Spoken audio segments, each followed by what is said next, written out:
Muy buenos días tengan todos. Bienvenidos una vez más a su clase de teatro. El día de hoy corresponde la segunda parte de nuestra querida historia del teatro mexicano. El día de hoy vamos a comenzar con el teatro durante el virreinato. La época del virreinato, recordemos de su clase de historia, que fue cuando América Latina estuvo colonizada por España. Entonces, destaca como autora Sor Juana Inés de la Cruz, que escribió como obra, una de sus obras representativas, una de tantas, Los empeños de una casa.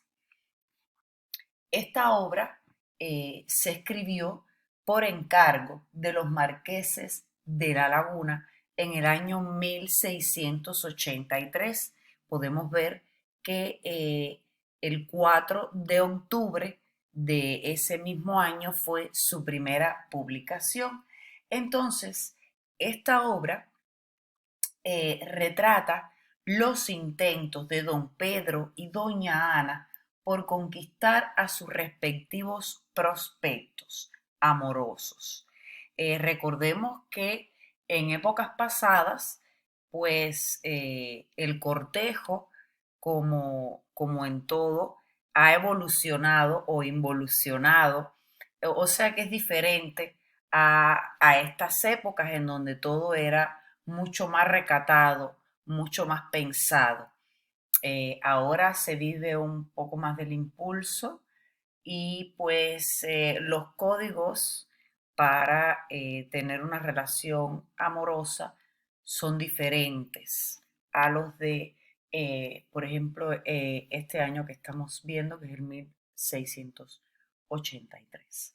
Entonces, Doña Leonor y Don Carlos son los personajes principales de esta obra, en donde vamos a poder apreciar eh, pues cómo era en esa época este tipo de relaciones, cómo se llevaban a cabo.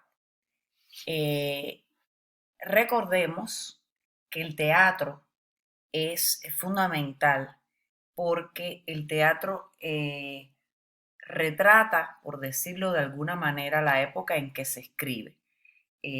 Cuando las personas, los autores de obras dramáticas escriben teatro, están en ese momento pasando por determinada situación social y existencial que los hace escribir de determinada manera.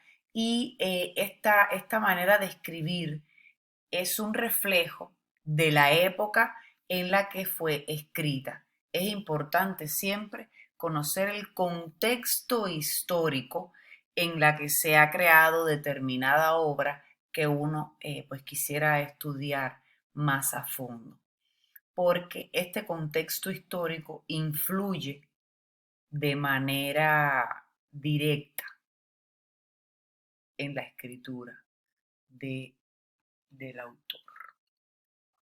Entonces vemos que ahora el teatro del siglo XVIII. En el siglo XVIII pasan muchas cosas en el teatro.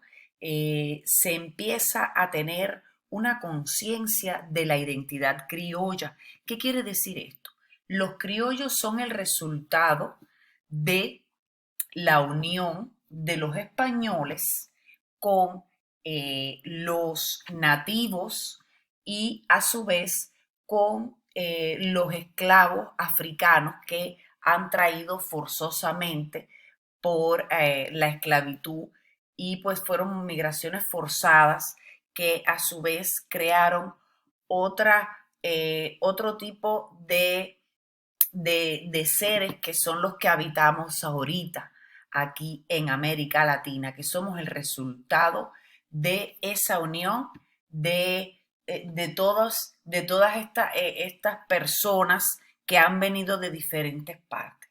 ¿Por qué no digo razas? Porque todos somos una sola raza, somos la raza humana, la especie humana. todos somos iguales, ¿sí? Lo único que nos diferencia a lo mejor es el lugar donde vivimos o donde nacimos y pues un elemento muy pequeño del ADN que nos diferencia, pero en general todos tenemos defectos, virtudes, dolencias, alegrías, tristezas, en fin.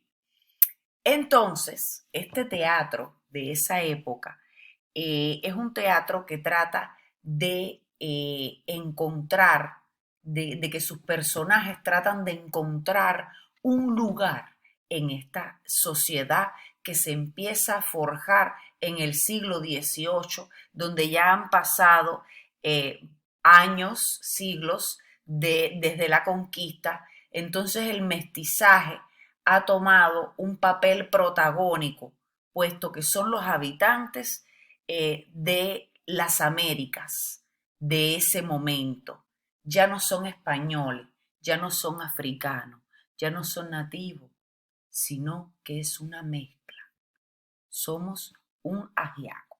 Entonces, en este teatro del siglo XVIII, pues se puede ver la zarzuela que estuvo presente en Guatemala, en Perú, en México, en Cuba. Se puede ver también el teatro bufo, que estuvo en Cuba muy presente, en donde los personajes marginales tratan de buscar un lugar en la sociedad. Ya la zarzuela y el sainete son géneros ya más clasistas, por decir, ya más de salón. Entonces, aquí podemos ver que principalmente el nacimiento de todo esto es que el teatro popular es una copia del teatro español. Claro, es nuestro referente, pero después ese referente no es más que un referente y nosotros comenzamos a tener nuestra propia identidad, nuestro teatro, ¿sí?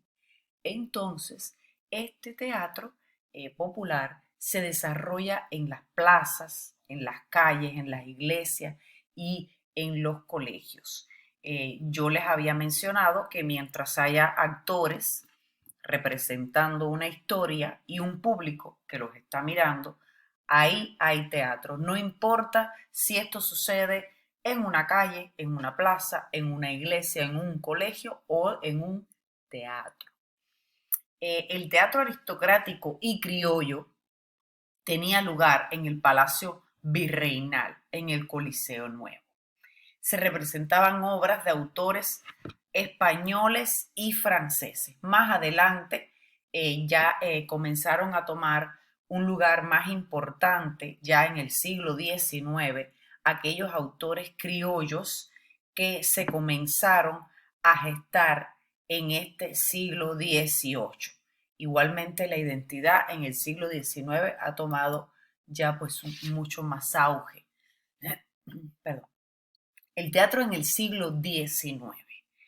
Para la segunda mitad del siglo XIX, aquí podemos ver una edificación del teatro de esa época. Vean qué fastuoso, qué hermoso. Aquí, como les comentaba, esto es una tela pintada que pues a mí todavía me tocó ver escenografías así que fuera una tela pintada. Ya después se tomó un poco más de conciencia, obviamente todo va desarrollándose, evolucionando y pues con ello también nuestra manera de hacer el teatro. Nos debemos a nuestra sociedad que nos va a mirar. Siempre tenemos que pensar a qué público va dirigido esto que voy a decir. En marzo de 1861 se da una función dedicada al general Ignacio Zaragoza. Al palco de honor asistió el presidente Benito Juárez, como dato curioso, y el teatro de los últimos años del siglo XIX fue una imitación del teatro español. Aquí podemos ver que, como les comentaba, esta imitación después se convirtió nada más en un referente, ¿sí? porque ya después de esta mitad ha tomado un auge que lamentablemente pues la zarzuela, el teatro bufo, perdón, el sainete, ya después en la segunda mitad del siglo XX comienzan a declinar y prácticamente a desaparecer. Espero les haya gustado. Es todo por el día de hoy. Nos vemos próximamente en clase.